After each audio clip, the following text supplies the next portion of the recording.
goeie. Ja, goeie. Je bent flexibel in de heupen. Vertel even, wat is de bedoeling? Ik denk even, ja, wat jou aan het wandelen binnen.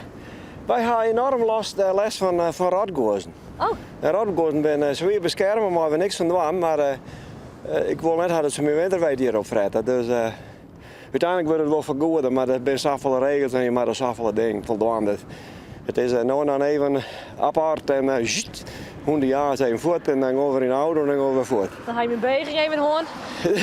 Nou ja, ik denk dat krijg ik wel genoeg, dat valt wel wat aan.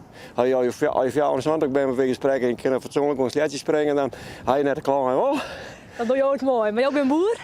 Ik ben wieboer, laat het zo zeggen. We waren daar in het dorp en mijn zoon die had het oornaam door de zoon. Ja, soms had hij met cent een buitenboer te maken. Dus dingen die les op de RS op heel landbouwschool in Ljout.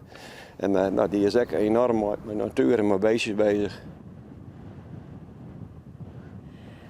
Helpt het nou om even die beesten voor te rijden? Nee, je blijft bezig. Maar als je even net bezig bent, dan krijg je geen scheervergoeding. Dus je moet gewoon zorgen dat het toch een beetje helpt. Maar goed, ik ben met zielzaligheid bezig met mijn ding. Ik hoop ook 100 wordt. En als ik de ding nu allemaal over nodig heb, kan ik blokken geen veld. Dat is mijn wereld, dat is mijn plak. Ben ik weer bewezen met de beestjes. En jouw hoen? Nou, dat is een triert hier, visla.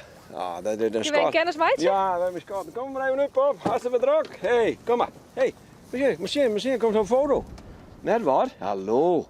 Hey. Hoe heet ze of hij? Dit is Asta. Asta. Asta, hè? Ja, god, jongen, ja. De rode vrienden. Ja, de rode vrienden.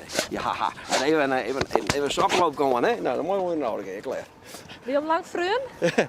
Ja, hij is fjouwer hier. Oh ja. Het is net een tophond. Als jachthond, maar een hoen passie. Nou, je vernemen wel mij wel, ik heb passie. Maar ik moet mijn hoen alles bijbrengen. En ik ga liever uit de natuur waar ik kom.